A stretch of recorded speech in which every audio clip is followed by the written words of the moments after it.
welcome everybody. I'm not VN Happy Hour. I'm VN Times Editor Rachel Boswell. You are VN Happy Hour, Rachel. You are, and I'm James Westgate. I'm the editor of the Vet Times.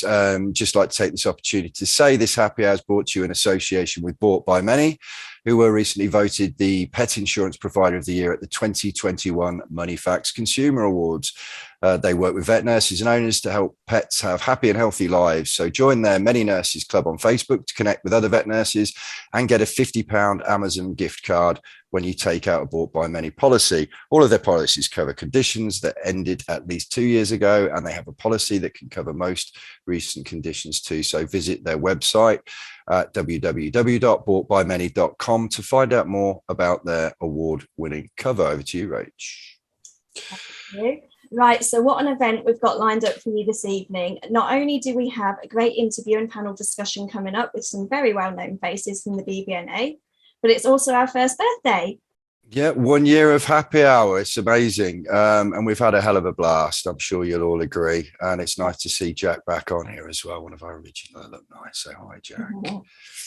Yeah, we've had so much fun, and we'd really love to hear from you as well. Those of you that have been here right from the start or for the past few, we'd love to hear your favourite thing about Happy Hour, your favourite memory.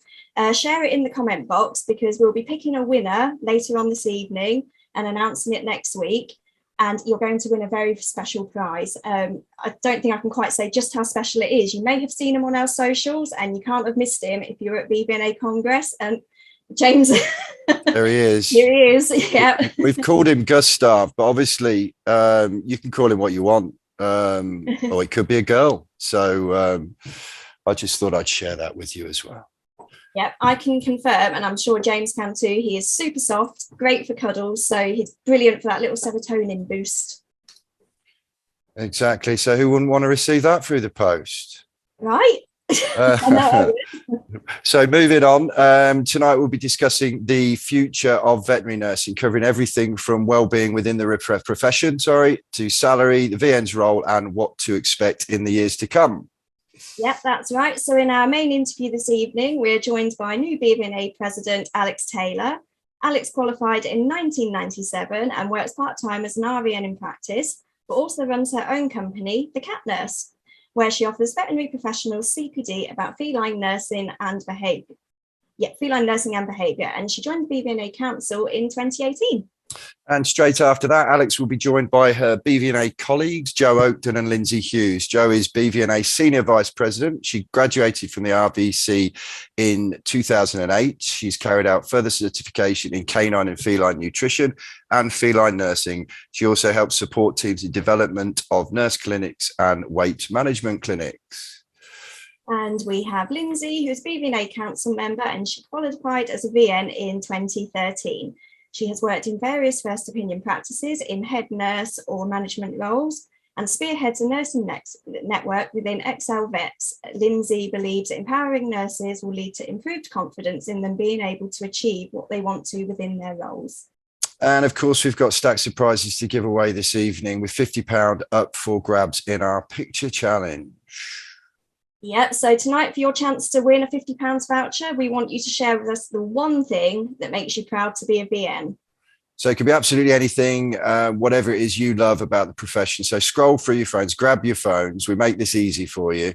Send us in the one picture. It might be the one thing that makes you smile, great clients, a great pet, your pet, absolutely anything. The one thing that makes it great for you to be a ven, and send that in to happyhour@vbd.co.uk for your chance to win that £50 voucher. Yep, and we'll also be naming the winner of this month's Pay It Forward prize and announcing the two winners of the mega popular Top Tips competition. And on top of that, the legendary Jack Pye returns hot from his triumphs on the bowls rink and also at BVNA. Jack's returning with a very special birthday quiz to get your emails open on notepads ready. And the person with the highest score for our special birthday quiz will be sent an Amazon gift voucher. Yep, so all you have to do is send your answers to happyhour@bbd.co.uk for your chance to win. before 8:15, so no one can get on Google and find all the answers as well. Right. So before we get started, Happy Hour is all about you guys. We ask for your questions every week. We ask for your PIF nominations and your top tips. So please engage in the chat. It really is about you. We want to see that chat box buzzing. If you're feeling shy, feel free to direct message myself, Rachel, Katie, or Kate, and we can post on your behalf or answer your questions. Also get on social media and share at hashtag VN Happy Hour. Yep, so as always, we've got so much to cover, so let's get stuck in. Over to you, James. Thank you very much. Well, it's a pleasure to have you, Alex. How are you this evening? I'm very well, thank you. How are you? Not too bad, not too bad. Happy birthday, by the way. Yeah, thank you. We're 1 year old and we're looking good on it. We're looking good on it. First question. And when I said earlier, we've had some fantastic questions in. So the first question is, your theme for your presidential year is building resilience. Can you tell us a bit more about this and the impact you hope it will have on the future of the veterinary nursing profession? Yeah, that's a really good question. The reason I chose building resilience is because I think we've had a really tough kind of 18 months to 2 years for everybody, but especially for those in practice.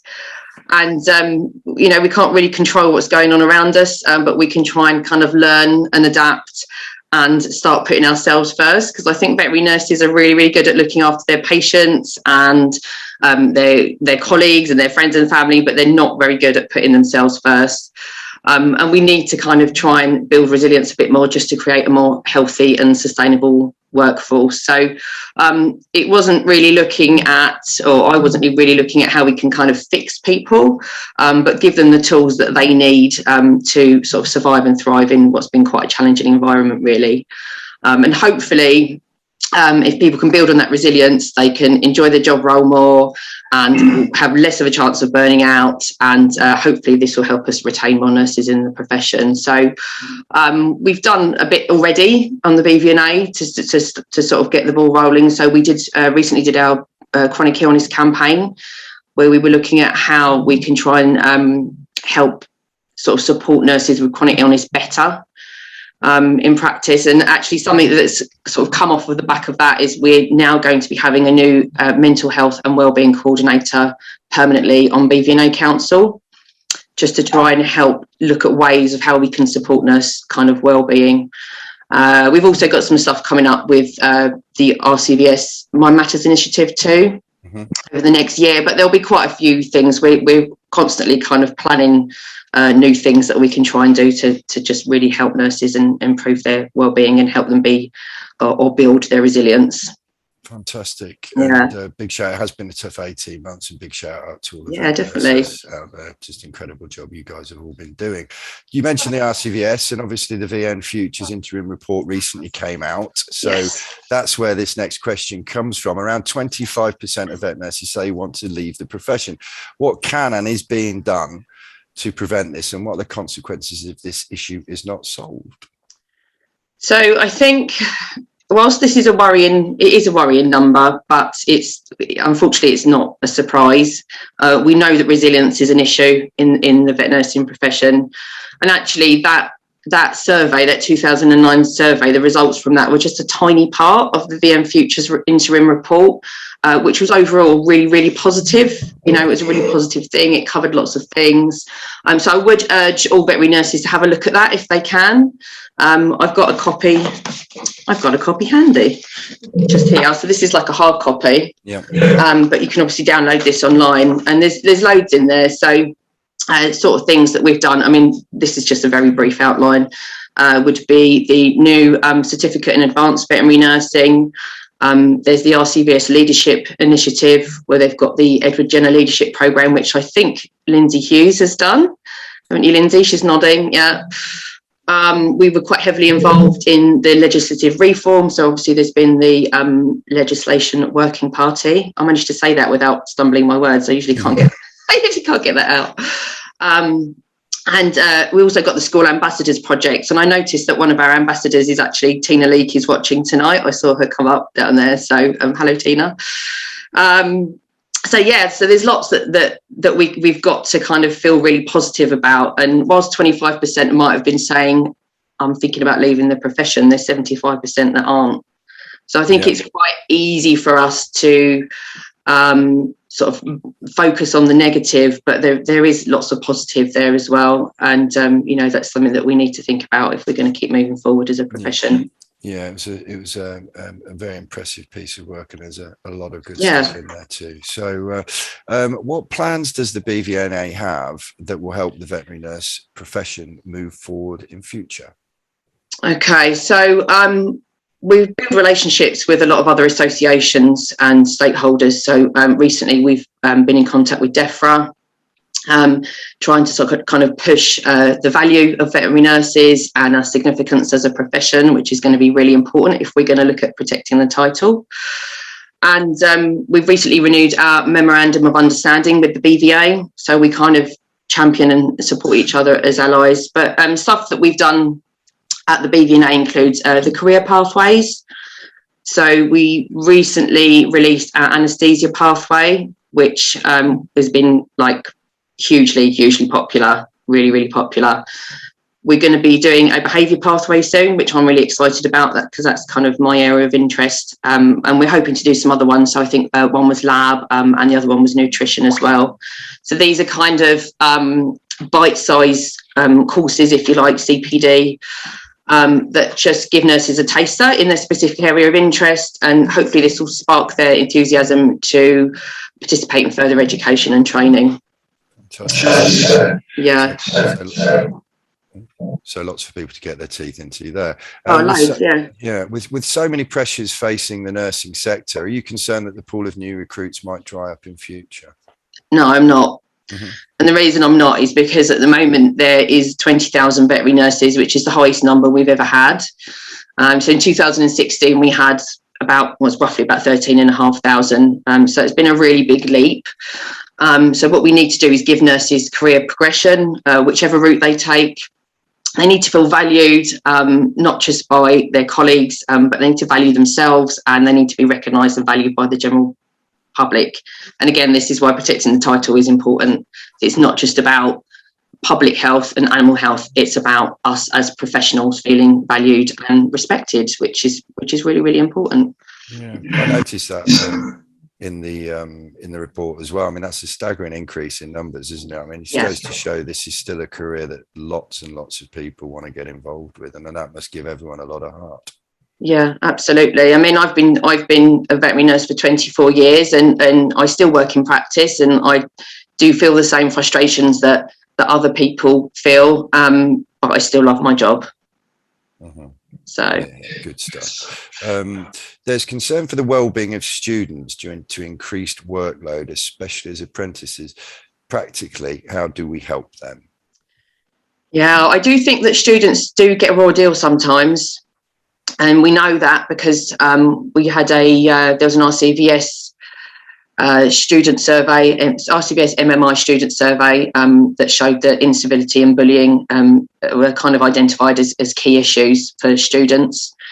I do think the increased workload can impact them because sometimes they don't get enough time with their clinical coaches. So I do think that is a thing, but I think that we need to be looking at their welfare overall. Mm-hmm. And in my experience, student nurses are less likely to say if they feel uncomfortable with something or if they are worried about something at work. And I think this can lead to a lot of stress. But we are looking at that, and something that's kind of come out of that survey is the Student MMI Wellbeing Forum, which is next Wednesday. And I think there's a link already in the chat box, isn't there, for that? There is. Yeah.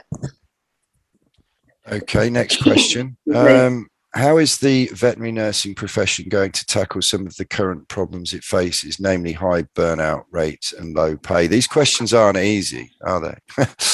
No, they aren't easy. And there's, I've got to be honest, there's no quick fix here.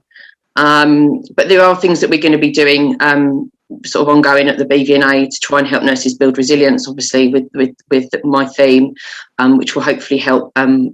We're not looking to fix people, but hopefully it will help to prevent burnout. We're not looking to take the place of trained professionals to look after nurses with sort of mental health issues or anything like that. We just want nurses to help recognise that they matter and that their own welfare is really important, just as important as their patients. But to a certain degree, this is kind of relevant for pay too, because we can't control what we get paid, really.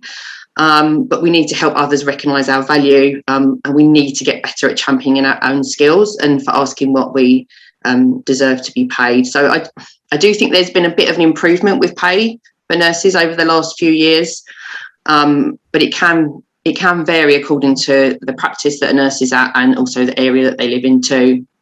But one of the topics I'd like us to cover actually during my presidential year is helping nurses to know their worth, and actually getting nurses to understand how to ask for a pay review and how to ask for what they deserve. Because I think for a lot of us, we don't really like to talk about money. It makes us a bit uncomfortable because it's a caring profession, and we do it because we love it. But we've all got to earn a living. We've all got bills to pay. So that's something I would like us to focus on. During the next year. It is a real challenge talking about money, though, isn't it? Especially in this profession of all, I think. Yeah, definitely. I guess that's the same with vets as it is with nurses as well. It's the same for anybody, but it's. I would definitely concur that nurses need to be paid more money. So we could probably all agree on that. And we've been so busy as well over the last couple of years. We've worked so hard. I know everybody has. I'm not just talking about vet nurses, but we have been so busy. So,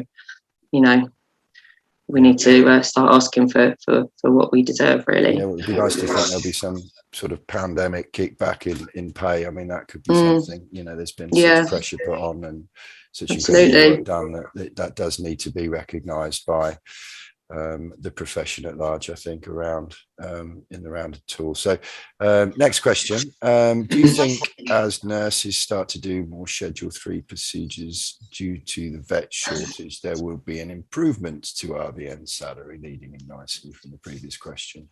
Yeah, no, that's a good question. I mean, I think nurses are doing a lot of Schedule 3 work anyway. We always kind of pair Schedule 3 up with the more kind of advanced Schedule 3 stuff, like surgery, doing surgery and things like that. But, just putting an IV in is still Schedule 3. And we were all doing that pre-pandemic anyway. But I do think that the vet shortage has kind of shined a light on just how valuable we are in practice. And I think it's important for, our colleagues to understand that we do have our own code of conduct. We have a register. We're responsible for our own actions. So we're only going to attempt to do things that we're competent with. And this may kind of extend to more kind of advanced Schedule 3 work. But with the LWP recommendations or reforms, we're hoping that nurses will be able to do more. But this might be something that's going to be covered in some situations under a more advanced qualification, because we do need to be careful that newly qualified nurses aren't being asked to do things that they're just not ready to do. So there's some things that wouldn't be day one skills. So that is really important. And following on from that, if nurses are able to do more clinically in future, what impact do you think that will have? I guess in terms you fed into that with overworked vets. Everyone's overworked, but nurses can step in and they can deal with some of that pressure of work, but also from the career development, and just the rewards from the career itself. Yeah, I mean, I think it would benefit everyone if nurses can do more clinically. It will benefit us as a profession. It will benefit the pets, benefit the practice.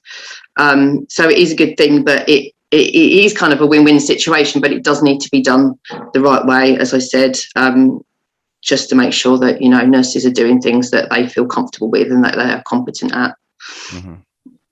And final question for you, Alex. What are your top tips for protecting your well-being in practice? So the last 18 months have been tough. I'm sure everyone's developed strategies to get through the day, the week, the year. But what are your top tips? Okay, so these are my top tips. And I'm giving these because these are areas that I've not been particularly good at myself and I've learnt the hard way. So my top 3 are don't be afraid to set boundaries and say no. we're not very good at saying no, because we always tend to put our patients first. And I think, you know, like you say, in the last 18 months, 2 years, we need to get better at doing that. So say, for instance, if something that you do is you go to an exercise class after work because that helps you with your mental well-being, if you need to leave work on time, you need to leave work on time that day. So you need to go in. Well, what I tend to do if I've got something to do, like today, is I'll go in and I'll actually say first thing in the morning, I'm just letting you know I have to leave on time today. Just let everybody know, because it's important. You can't keep saying yes to everything all the time. The other thing that's important, I think, is to take a break when you need to. Again, you know, we've all done those 12, 13, 14-hour shifts where we've worked through and not had a break. They do happen sometimes. Sometimes they're inevitable, but it's not sustainable to do that long term. I think that's really bad for your physical and mental health to do that. And then the last one was to leave work at work. And what I mean by that is, and this is one of my specialities, was to find out how my patients were doing after I'd left work if I wasn't in the next day. So I'd message my colleagues, oh, how's Fluffy doing, you know, today, the next day when I was meant to be perhaps resting or doing something else. And actually, I think it's important for nurses to have that time, that downtime where they switch off and they're not thinking about their patients and their work. And I know that can be easier said than done, but I think that's really important to kind of look after your own well-being. So that's my top three. Great stuff. You mentioned leave work at work. Let's hope that didn't feel too much like work for you, Alex. But there were some great answers, and thank you very much for coming on to Happy Hour. You'll be joining us later. You're welcome. For our panel chat with Lyndsay and Jo. But excuse me, I think we're going into our panel now, but we'd like to remind you that we've got our challenge as well. So make sure you send in those challenge pictures to our Happy Hour email address, and we'll, as I said before, we'll be naming the winners, but we're just been running through our polls, so get your fingers on your buzzers, and here we go. So I'll talk through these, Katie. So are you excited about the future of veterinary nursing? Yes or no, or unsure? And if anybody is struggling with using the poll function, feel free to pop your answers in the chat as well. Just let us know which number that you're answering as you go. But I can see we're getting answers coming through, so it seems like it's working today, which is good. Yeah, I just promise I won't touch anything, Katie. That's okay. Don't you worry, James. It's working. So let's. It's a learning curve, isn't it? Great stuff. Okay.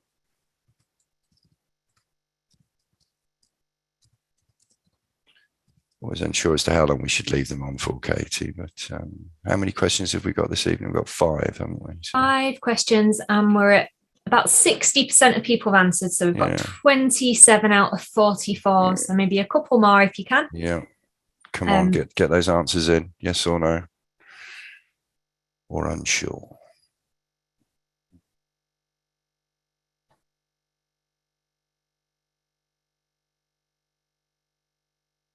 I think generally most people are excited, which is good.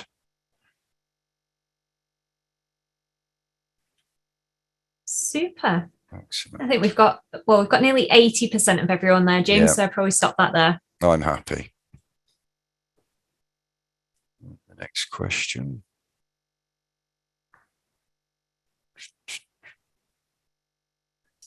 Oh yeah, so we've got 80% of people have answered all the questions there, James. Yeah, that's fine. We'll move if we've got the second question up, we'll rattle all through 5. them. They've done all 5 at once, James. Okay, sorry. Because I'm not touching it, Katie. I thought I was just looking at the top one. So don't apologies worry. to that. Yeah. Everybody. I dare not touch it because I think I collapsed one of the previous polls. So fantastic. Thanks everyone for voting. Once again, another reminder about the challenge, get those in. We'll also be doing a top tips winners after Jack's quiz, and we'll also be sharing with you the winner of this month's Pay It Forward award. But without more ado, we next have our panel where Alex, Jo and Lyndsay will be answering some questions from us. So over to you with our first question, Rachel. Thank you, James. Right. Hello, Lyndsay. I'm coming over to you first. So the first question we've had submitted, I recently had to update my CV, and for the first time in my life, I felt it would go against me if I had written in the personal statement that the animal is my priority. And this came after trying to work to my ideals and meeting so much resistance. Did you have any thoughts on that at all?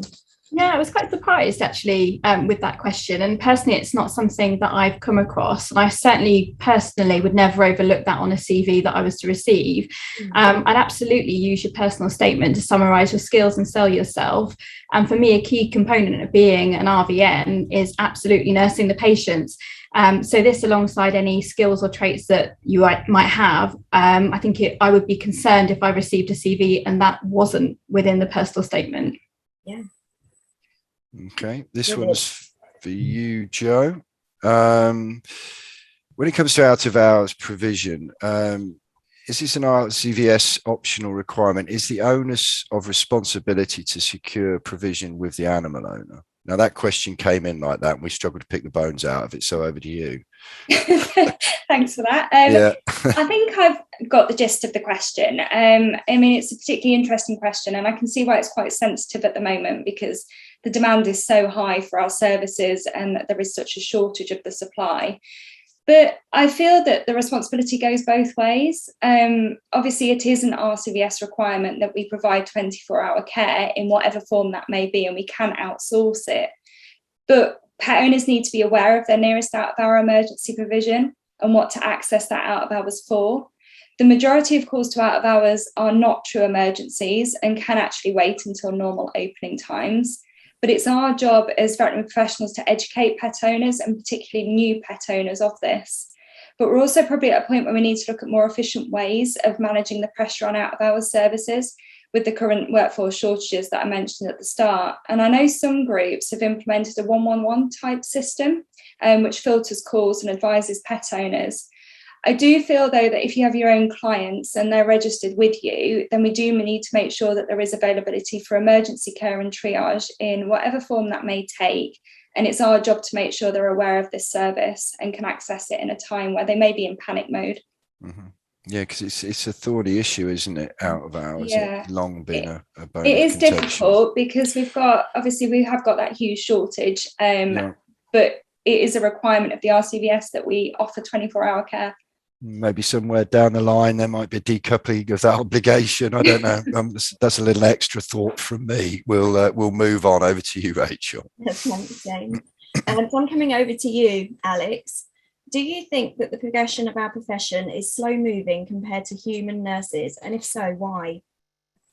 No, I don't actually. I think it's been rather fast moving compared to human nurses. So I had to do a bit of research into human nursing for this question. But it looks like human nursing was first recognised in the 1880s, whereas veterinary or animal nursing wasn't a thing until the 1950s. And then the RCVS Animal Nursing Auxiliary Scheme started in the 1960s. And then fast forward a bit, we couldn't call ourselves nurses until 1984. And then the Veterinary Surgeons Act was amended with Schedule 3 in 1991. The register began in 2007, Code of Conduct in 2012, and then we were recognised formally as a profession in our own right in 2015. So actually in the last 20 years, we've come a really long way, and I know sometimes it doesn't feel like that, but actually we've come a long way in quite a short period of time compared to human nursing. Yeah. Okay. Some stats for you there. Yeah, no, that's impressive. Anyone boring down into the VSA is always it sometimes feels like quite hard work, but I can testify to that, having been specifically in the veterinary sector for the last 10 years, and it's been quite astronomical, really, the rate of progress made by the veterinary nursing profession and the shift from the list to the register and all that stuff that's happened. It's been it's easy to take for granted, I think.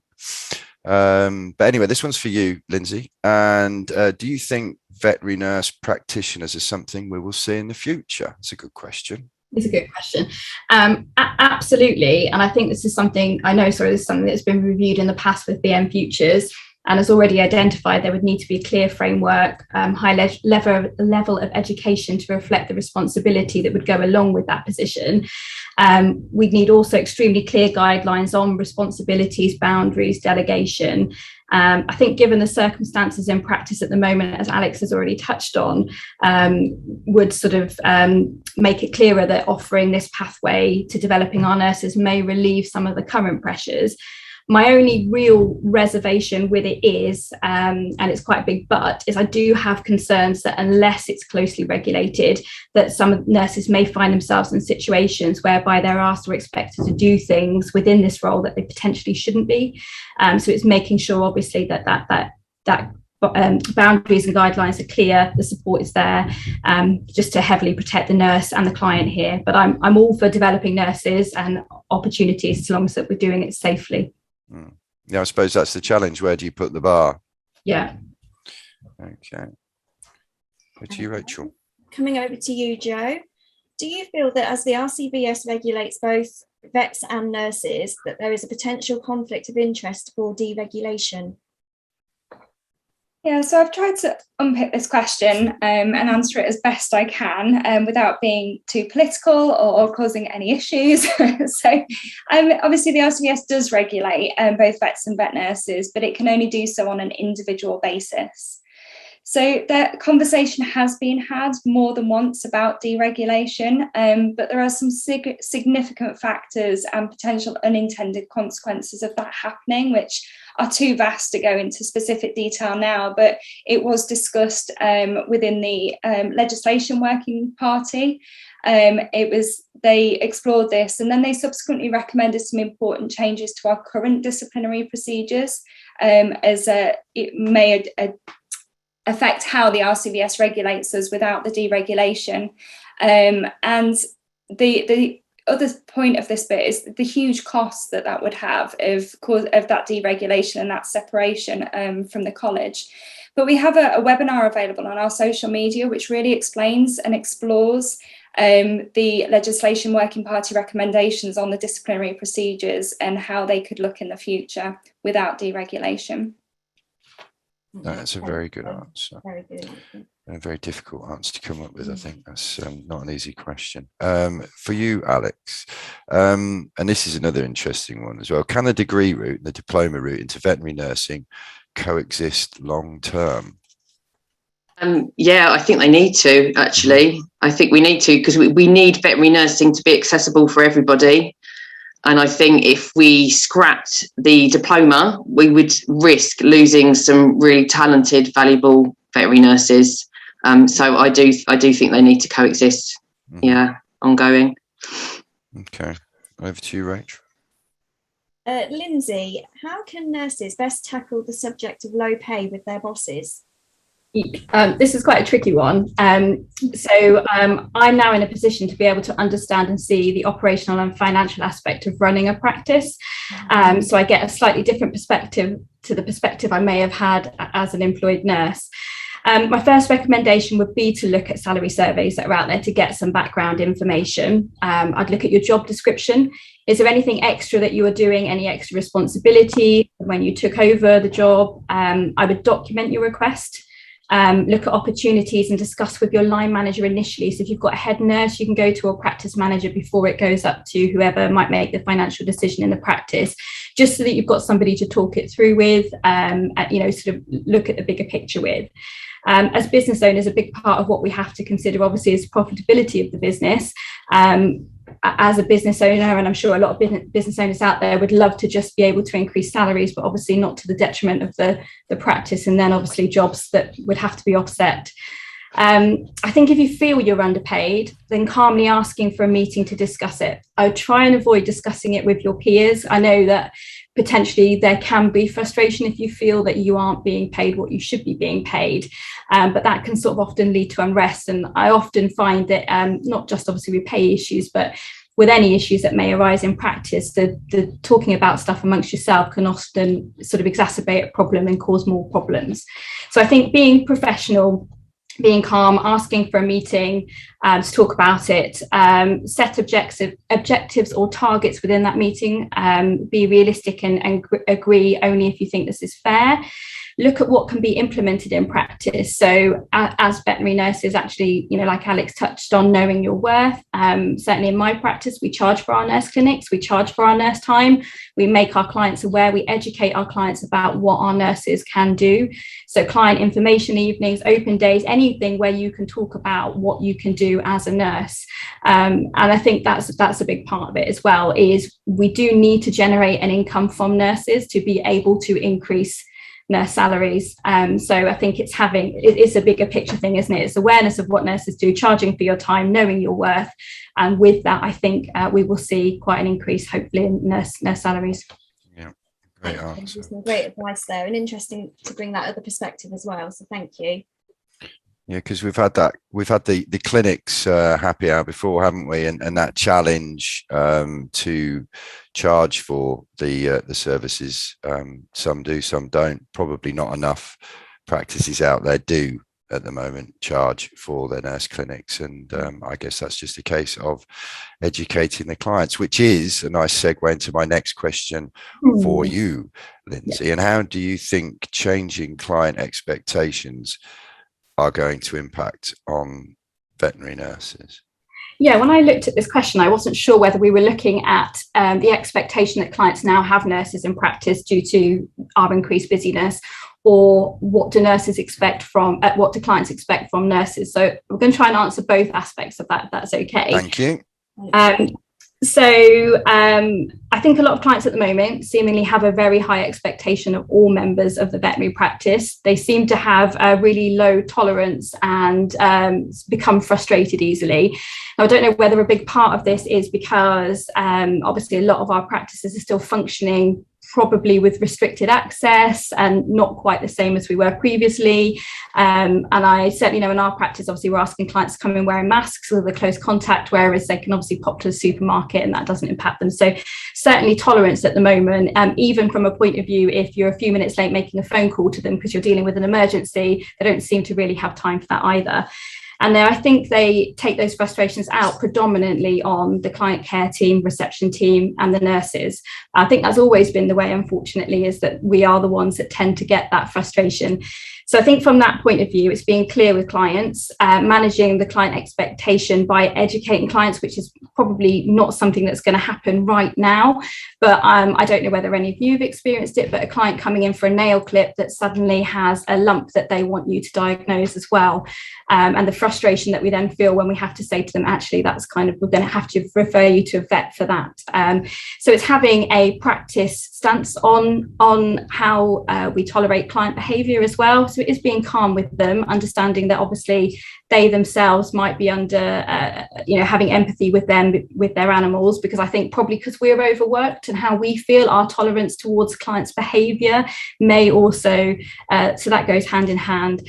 So I think, again, like I say, having practice stance, all singing off the same hymn sheet, the backup of your vets and your management team, and communicating that clearly to your staff so they know they've got that support structure in place. With regard to sort of the expectations of what nurses can do, again, I kind of go back to my other point of, I really think we need as a profession to be educating our clients. And I think we need to be doing that on a practice level as well. I think that's where it has to start, really, because a lot of the stuff in the media, they might not read, but what we can do in practice is client evenings. We can talk about what our nurses do. We can put bios on our websites, because there are quite a few practices who have practice websites, and you might have a bio of the vets on there, but there isn't anything for the nurses. So it's making the nurses' presence felt on that practice level and being clear as to what we can and can't do as nurses so we can manage that expectation. Sorry, that was long-winded. No, that was a good answer. And you mentioned clients and educating clients. I hear quite a bit sort of practices sort of sacking clients, because there's been a lot of that. We've seen at the Vet Times and VN Times, we hear a lot of that, some appalling good client behaviours. We love clients, they pay everyone's wages, but there are probably one or two people in every practice who you could probably do without. But wonderful answers, so thanks for that, Lyndsay. Over to you, Rachel. Thank you, James. Right, Jo, this one's for you. How does the role of the district nurse fit into the future of veterinary nursing? Yeah, so I think if we look at this in the context of community nursing, it is already happening. It's an important role, and I know of practices who have RVNs who are community nurses. The PDSA is a good example, for example. But firstly, there is the legal requirement under Schedule 3 of the Veterinary Surgeons Act that says veterinary nurses must work under the direction and employment of a veterinary surgeon. So this does create challenges to the creation of what might be called a truly independent community veterinary nurse practitioner. The RCVS Legislation Working Party has recommended that the restriction that says this, that they must be employed by a practice in order to be delegated work under Schedule 3, should be removed, which should bolster the community veterinary nursing model, as the veterinary nurse would be working with but not for a practice. This has been very much explored by VN Futures as well as the Legislation Working Party. But with this, we just do need to keep that awareness and be careful we don't step over that line, that we're within our competency, we're within our delegated guidelines, and that communication between the vet, the RVN and the client is exceptional to protect the patient and the veterinary nurse. Okay, good answer. And another one for you, Jo, sort of sticking with the legislative stuff. I almost stumbled over that word myself. It's a tricky, but do you think as nurses start to do more schedule, I mean, this has been linked in with, this has kind of been touched on elements of this throughout our chat this evening, but do you think as nurses start to do more Schedule 3 procedures due to the vet shortage, there will be an improvement to RVN salary? Yeah, I think Alex touched on this earlier as well. And I do think it is a very pertinent question at present. I do think salary is being addressed. And I think the pressures of a shortage are highlighting this as an important area. I think some of the difficulties of the workforce pressure, as there is a shortage of RVNs and support staff as well, and this isn't unique to our profession, are that salary inflation is going to provide some sustainability challenges long term, and we just need to find that balance of salaries reflecting our skilled professionals' worth, but being sustainable long term with regards to clients' bills that they have to pay in the practice, and the practice is able to pay those. So I think opening those salary discussions and ensuring benchmarking transparency will help address this. With regards to Schedule 3, as Alex has said, that we could spend ages defining Schedule 3, but many RVNs do Schedule 3 on a daily basis without realising it, such as IVs, non-subcut injections, so everything else we do. But with regards to utilisation of the RVN as a whole, yes, I do think this is going to drive change. The whole way we work as a team in practice is going to have to change and evolve, and it already is. And part of this evolution will include pay reviews, skills being developed, and efficiencies of the team growing. So bigger, broader skill sets, more rewarding careers, not that it isn't already, and more money, hopefully, for everybody. Yeah. Great answer. And finally, I'm going to start. Who shall I ask this one to first? I'm going to come to you with this first, Alex.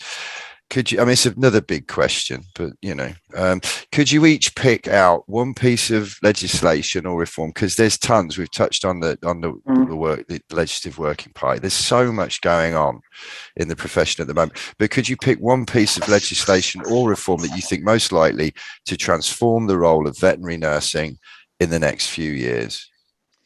Yeah, so I have already touched on this a few times, but I actually think protecting the title is really important for veterinary nurses. We know it's important for animal health and welfare, and for the public too. But it's really important because it's going to help us hopefully raise the profile of the veterinary nurse with the general public, and help us feel more valued and respected, which is, good for everybody. So, yeah, that would be my one. Thank you. And Jo? Yeah, so I mean, all of it is what I'd like to say, but specifically, I really do think enhancing the VN's role in anaesthesia is really important. This is something that we do well, and we're trained to do. And allowing those who have carried out further certification in anaesthesia, for example, to legally be allowed to do more and have responsibility for more will have an impact on job satisfaction, workplace efficiency, RVN utilisation and career pathways. And this will be reflected in remuneration as well. And having anaesthesia protected as a skilled role for maintenance from day one skills increases the value of the RVN. It's one of those areas that we are owning as an RVN already, and we're really good at it. I mean, and many of us have had the vet come to us if there has been a problem under the anaesthetic with a patient because we know the answer. And it's time that was recognised in legislation. It's also a step up for patient safety and welfare because it's protected by a skilled, trained professional. Great answer. And finally to you, Lyndsay. I agree with both Jo and Alex, but for me, again, it's protecting the title. I'm really, really passionate about it, but not only just for clients as well, but also for nurses within the profession that potentially don't really understand how big a deal that would be. I know through talking to some of the nurses at my practice, they weren't completely clear as to why we need to do it. So it's making sure that, you know, the profession understand the reasons, vets, nurses, and also for clients. And like Alex said, you know, it's the animal welfare side of things hugely, but also client education, which I can't keep banging on about enough. Mm-hmm. I mean, I'm just going to add a thing on the protection of title. I mean, that's been tried before with those private members bills. I mean, what's going to be the most likely route? How's it going to happen, guys? I mean, we can't go on all night, but it's a really interesting point, and it's a massive point. So just quickly, Lyndsay, how do you think the best way that's going to be made to happen? Or Alex or Jo, anyone wants to answer? Or leave me hanging. It's fine. Well, yeah, I mean, we're sort of waiting at the moment for DEFRA to come back to us. And then I think we have tried it before. We tried it in 2016, 2015, 2016. We weren't successful. We didn't really get enough people to sign the petition. But I think this time it's going to be a slow burner. So this is not something that's going to happen overnight. It's going to take several years to go through. But I think we're in a much better position now. I think there's more awareness. I think there's more nurses out there. Well, we know there are more nurses out there. And there's that passion and drive to, you know, get it through this time. And also, like, we deserve it. Yeah. we really do. Here. And I think that's a good place to leave it. So there's loads more of you now. Everyone get voting, get signing that petition. The next time one comes round. But I mean, that's just great. Thanks, Alex, Jo, and Lyndsay. I'm sure you'll second that. We're into our quiz now with Mr. Jack Price. I shall be quiet and let you take the comm, Jack. Thank you very much. I hope everyone enjoys it. If I'm not here at the next happy hour meeting, it's because I've been fired by James for. We always enjoy it, Jack, and there is a prize. So keep your fingers on the buzzers. Make sure we get those answers by 8:15. Yep, send them to the happy hour email, happyhour@vbd.co.uk before 8:15. Cool. So I will crack on because we've got not got much time rather. So. Obviously, it's the birthday quiz, so it's got to be with the song. So, loving it.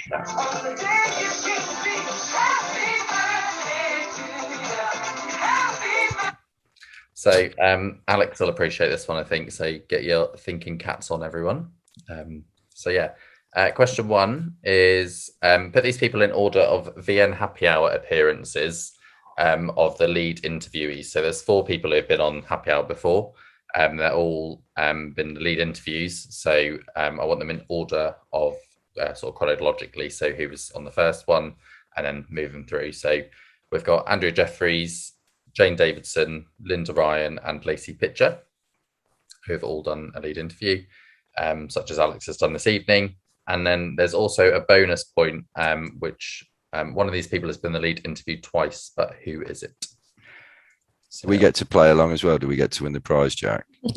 I mean, I don't make the rules, so okay. I don't know why it's gone forward. Bear with. That shouldn't have happened. There you go. So I'll give you a little bit of time for that one. So, and just write that bonus point separately. You can write it in the letter format, or you can pop the names in as well. So it'll see who's been paying attention to the happy hours and all that time a year ago. So, hope you got that one right, Rachel. I have. So question 2, this is the one I could potentially get sacked for. So name the cast of the Harry Potter film. Each character has been replaced with a Vet Times staff member. So who is who? Oh, I just realised what you've done now. I look horrendous, mate. Yeah, okay. Very good. That's brilliant. And then in the chat bar, if you could name a Harry Potter film around the veterinary world, what would it be as well? So you can pop them into the chat bar just for a bit of fun.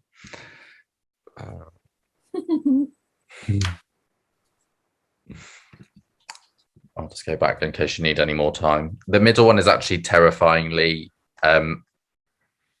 quite real as well. It fits so well. It does. You've taken years off him though, mate. No offense. We know it is.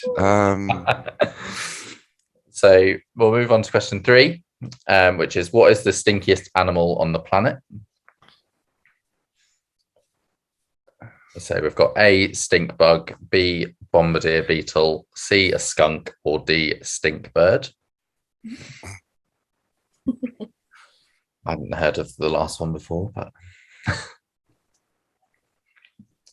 so A, stink bug, B, bombardier beetle, C, skunk, or D, stink bird. And we'll move on to question 4. Which of these celebrities share their birthday with VN Happy Hour? So we've got David Attenborough, Bill Gates, Mary Berry, or David Beckham.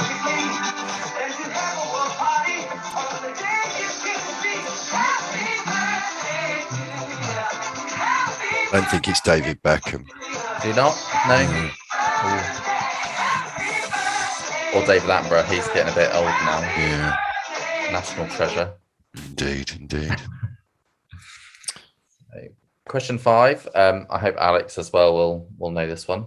To be fair, there's another one that you should know, Alex, as well, if you get it wrong. So other than a litter, what is another term used for a group of kittens? So we've got A, caboodle, B, kamikaze, C, kicker, or D, kindle.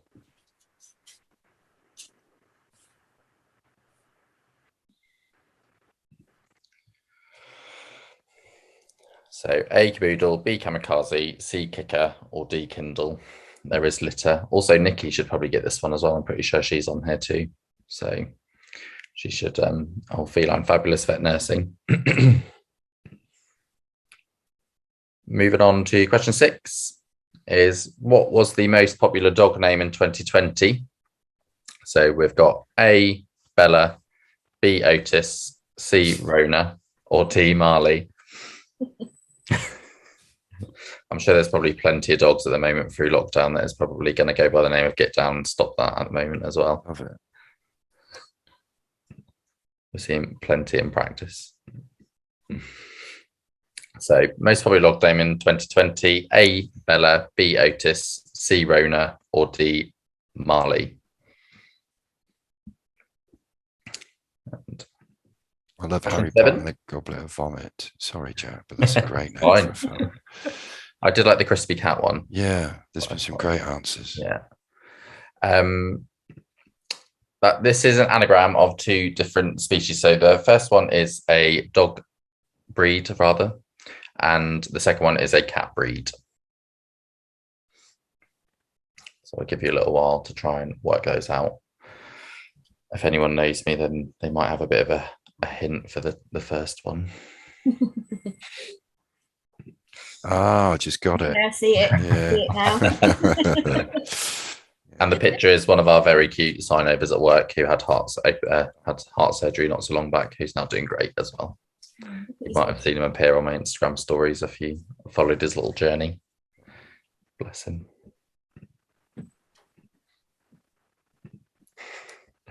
Jo, you should know the top one.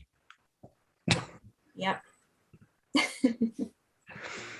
And so question 8 is, which animal was recently in the news and was discovered to have been repeatedly escaping their enclosure and has been found to have fathered over 70 young?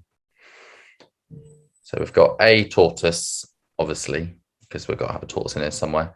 B, llama, C, python, or D, pig. And I'm slowly pushing my tortoises on the whole vet profession as well. That's gradually getting there. I kind of think a tortoise wouldn't be quick enough. Oh, you'd be surprised. They're Really? like Really? Yeah. I know it's your, yeah. Yeah. 3 of mine have gone to next door before. They've gone under the fence and out. So we've got A, tortoise, B, llama, C, python, or D, pig. And question 9 is, how old is the oldest reported cat? So we've got A, 24 years, 4 months and 28 days. B, 29 years, 9 months and 14 days. C, 38 years and 3 days. D, 39 years, 1 month and 2 days. And there's a bonus point if anyone knows the name of the cat it was as well. I wouldn't want to be dealing with those in clinic. I think they'll be quite crispy. And also, I don't even know how old they would be in human equivalent years as well, because that's just crazy. So, and moving on to the last question, which is, what is Alex Taylor's theme for her presidential year? So if anyone was paying attention at the start of the happy hour, then you'll have a little clue for this one. So we've got A, resilience, B, cats, C, sustainability, or D, diversity. I'm sure Alex would have loved it to have been cats. Not that I've just ruled out one of the answers for you. And then lastly, we've got a tiebreaker question. So if anyone is tied on questions, then it'll go down to the closest number. So sticking with Alex and her cats, how many cats were registered with the Governing Council of the Cat Fancy in 2020?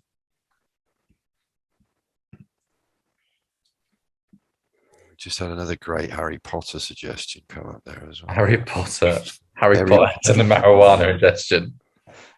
It happens, I guess. It does, yeah. You'll be surprised, especially the owners just don't want to tell you it's happened as well. So just be honest questions, with them. Awkward questions. Yeah. Someone, police want to have a quick word with you on the way out of the console. Perfect. So, yeah.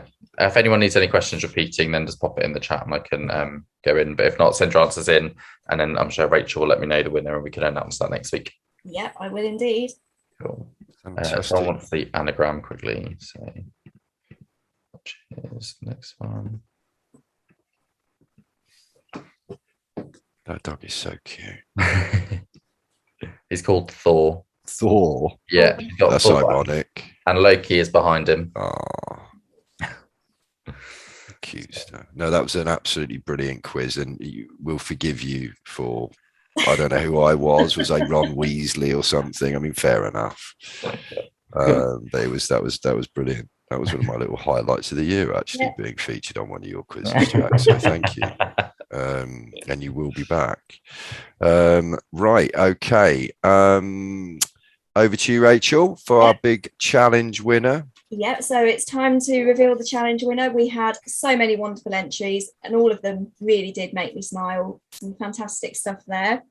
Look at all these sweet little cats. Look, loads of cats there. But obviously we had to pick a winner, and our winner is coming up. It's Tina Tonkin, and it's just because we loved that she said that it's just the putting on the badge that makes her feel so proud and happy. Just thought that was wonderful and what it's all about, really. So well done, Tina. Yeah, well done, Tina. Fantastic. And next up, I went to the top tips. Am I announcing these, Rachel, or are you? You can do if you'd like. Thank you very much.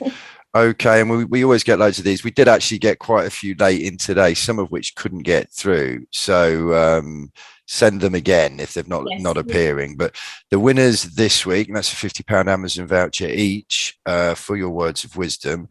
The first winner is Nikki Veal.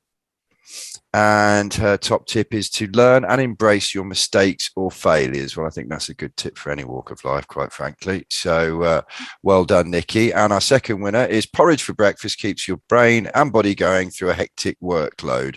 Message, eat, hydrate, look after yourself too. That's from Alison Hickman. So well done, Alison and Nikki. Great tips. Especially with the winter getting cold, a bit of porridge always goes down well this time of year. Yeah. Right, so on to our Pay It Forward winner. Again, so many wonderful nominations. I love reading these. They're just also heartwarming, and you're all so lovely to each other, which is great to read. But we always have to have one winner, and that is this month, Georgia Knighton. And Georgia was nominated by Cassandra Horton, who said, Georgia qualified in the summer. Not only did she have to qualify during a pandemic, but she has joined a new practice and is making a huge contribution to the team with unlimited enthusiasm. So well done to Georgia. We're going to make sure that you get a lovely bundle of goodies and stuff to make you smile in the post soon. Yeah, well done, Georgia. And Lee will be sending that bundle out, as long as he's not too offended by the Harry Potter the meme. Then that'll be winging its way I'll to hide you. from it at the London Vet Show. Yeah, he'll be coming for you, Jack. He's coming for you. But fantastic. Thank you all. I'd like to say a massive thank you to Alex, Jo, and Lyndsay. You've been absolutely first class tonight. There were some really tough questions there, and you gave us some really good answers, and I think hopefully moved the debate on and gave everybody on here, I'd imagine, quite a lot of hope for the future, really. And also like to thank Jack for just being Jack and just being brilliant, and another amazing quiz. And also Katie and Kate for handling our tech. You guys have been brilliant, making sure everything's running. But most of all, I'd also like to thank Bought by Many, but most of all, and I'm sure Rachel would agree with me, we want to thank you delegates. You're the ones who make this happen. You're the ones who send the questions in. You're the ones who come every month and make Happy Hour what it is. And thank you so much for joining us for our birthday. It's been a thank pleasure. you so much, everyone. Thank you. And that's it, folks. And we kind of hang down around and sort of chat for a bit now. So you can all feel free to filter away. But that went well, I think, Katie. Yeah, that was amazing. And you know what, as well, while we're all on here as well, well done to you, James, and to Rachel and to Lee and the rest of the VBD team for bringing this together and seeing that gap in the market for an event that supports vet nurses in this way. I think the fact that we still get so many hundreds of you signing up for this every month is testament to what a fantastic event that it is. So I think we need to give you guys a round of applause as well for bringing this together every month and helping vet nurses with it as well, because it's fantastic. We're journalists, Katie. We're uncomfortable with any form of praise we because we usually don't deserve it. But while people are still on, you know, we want to keep this going. It's our first birthday. Let's hope that we have many, many more. But that kind of relies on the delegates and everyone, panelists, anyone involved. You know, we're all part of Happy Hour. It's just send us your ideas. You know, what do you want us to do next? We dropped fitness tonight because I don't know, we're all feeling a bit lazy. But is that something we want back? Do we want Lee and Nikki back with their madcap tomfoolery in the kitchen? I suspect some people do. We obviously love Jack's quiz as well. So anything, any ideas? You know, what do you fancy us talking about? There's so much. I'm sure you'd agree, Rachel. There's so many things we could talk about. There's so much we could cover. Yeah. So let us know what you particularly want us to be talking about. We'd love to hear from you. Yeah. There's an awful lot of love for Lee and Nikki's cooking antics in the chat box before. Yeah, I swear. I think they probably they came on and stole the show. I don't know. If we do get one, do one for Christmas, then maybe we could sort of get Lee and Nikki to do the ideal Christmas spread. You know, who wouldn't want them cooking your Christmas dinner for you? I'm not so sure that would work well, but I'm sure Lee would be good, a very good host, a very convivial host. But I don't know. Actually, I think deep down he's probably quite a good cook, you know. But he takes on these challenges. And what does they put garlic in something in one of their videos? Yeah, they did. It's garlic oil, wasn't it? Garlic oil in an ice cream or something. There was a lot of booze in some of their recipes as well. So obviously we need a warning. Don't drive after eating anything. A bit like one of those 1970s sherries, trifles. My mum used to put sherry in everything. She still does. I'm old enough to remember people putting sherry in Christmas food. But seriously, yeah, anything you want to talk about, anyone you want to suggest as a guest, and obviously Alex and Jo and Lyndsay, we'd love to have you back on again to discuss different subjects. It's kind of always frustrating when we have probably amounts to about 45 minutes to talk about things we could talk about for absolutely hours. But I think you did so well, and I'd like to give you a round of applause for answering probably some of the hardest set of questions we've ever had. I think there were some tough ones there. for sure. We're such at the breadth of it, wasn't it? We focused on clinics, we've done senior pets, we've done OA, we've done, so, you know, I think we're coming on to telemedicine for the next one, I think. We didn't actually announce the date of the next one, but we'll make sure our marketing team, that's what Lee's all about. So it was on the last slide, James. It's the 25th of November. Yeah. Okay, yeah, that's And right. nutrition. Yeah. I think telemedicine's December. Yeah, and we get do the link have in the chat. Yeah, we do have telemedicine coming up. That's the December one. I got a month ahead of myself. A bit of a fail on the poll as well, wasn't there? There's me. Next question, Katie. And I'm sort of, I just can't. I wouldn't touch it. I literally, honestly. So at least now you know, I will not touch. Well, it all works, bar. James. It all works. It's good. We've got everyone's answers. To the extent where I made myself look a wally, thinking that we'd only ask one of the 5 questions. But it took me a while to realise you could scroll through it, because I did the same to start with, to be fair. Well, I won't touch it, so I didn't dare scroll it. I won't dare touch anything. It keeps saying, you know, admit someone. I'm always tempted to put my mouse and go admit. And then I think, well, I'll just, you know, the worst thing would be just for me, you know, to collapse the whole. Well, as long as you don't end the call, James, that'd be the worst thing you could do. Everything else is fixable. Yeah. Okay. Well, yeah. That's just that worries me, because as I say, I just stay away from it and do the things that I can do, which is chat and ask the questions. But yeah. So okay. I'd like to ask you guys, if you don't mind, to switch your cameras on. I want to get a photo. Photo.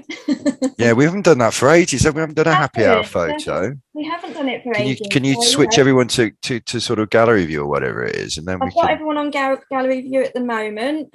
Okay. Do I have to smile? Do I have to smile, Rachel? Of course you do. It goes against the grain, really. I'll let you off. You don't have to. Where is everyone? I've got a smiley face. Please. Yay. Here we go. Right. Okay. See, I might put this through. Yeah. Right. Okay. I'm going to look worse than I did in that mock-up Jack did of the Harry Potter film. It's not my look. Is that everyone that wants to turn their cameras on with it on? I think it might be.